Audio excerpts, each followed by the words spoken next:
Monggo Pak Roso. Nggih, Mas Eko terima kasih wektalipun.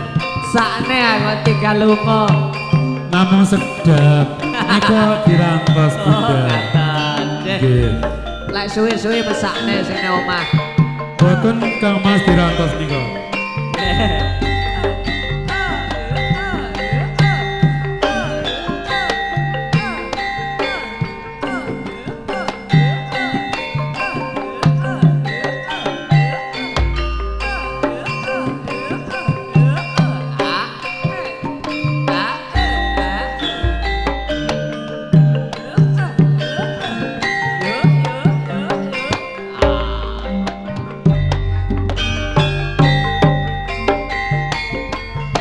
Wayah wengi teko mikir lelah kon jaman semono pacobane nalikane urip karo kowe kenari siang pasti kudu bisa wong sing tak tresnane lunga suwe ning Taiwan ra ono kabare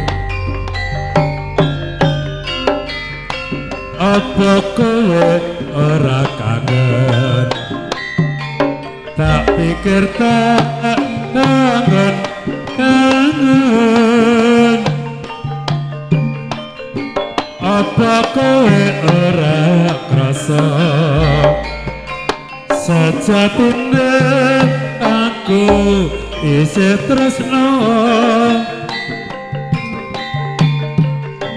aku memuju ning Taiwan moga enggal bali panggayomu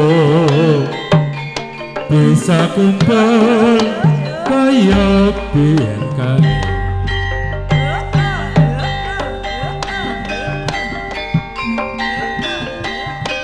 Monggo Mas Landa.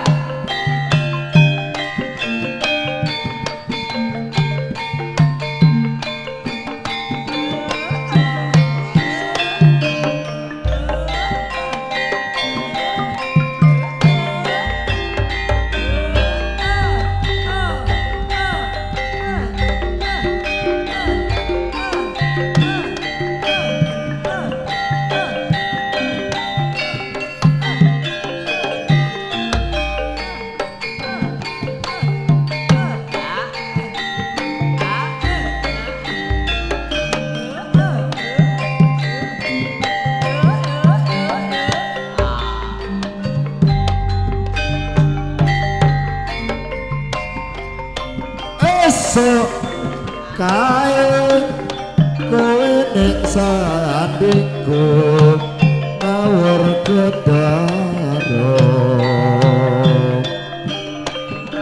rembulan kari sak cuwil wis maklum mangulon mapak tekan ning rino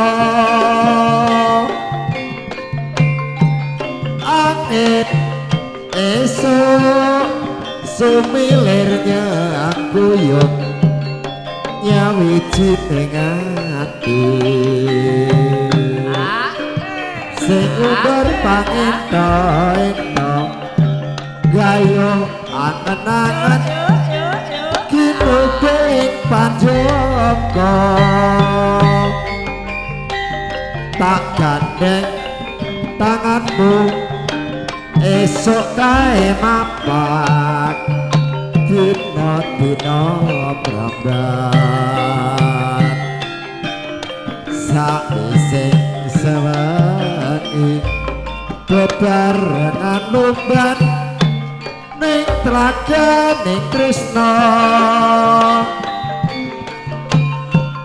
angin esok sumilirnya kuyung nyawijin ning ati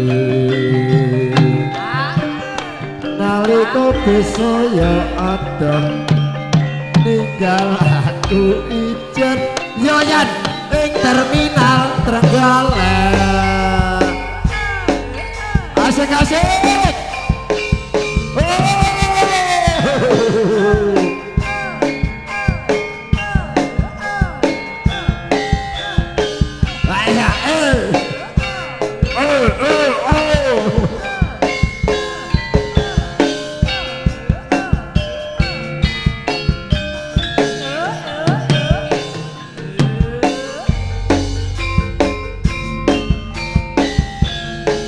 Terus aku tanpa kekes ora mampu berat sak jaban ing kulit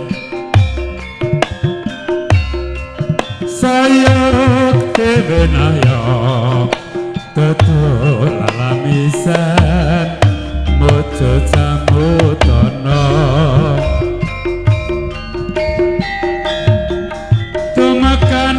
saprende nalar kraitaku kena beleng sambo pindho jan matublo ngelan para ije laku ing babatan nadyan ngente tawa pikon wawayang makan bisa serno lumeng keting banyawa katon saben wayah tan kena sinambut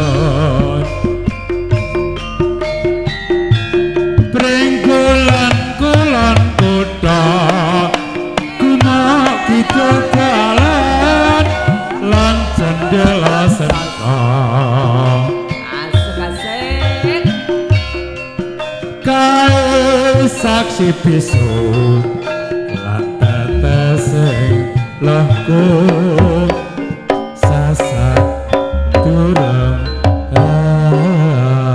ageng. Terima kasih Mas Iko, Mas Kabul, mbok menawi ndredeg yes bene.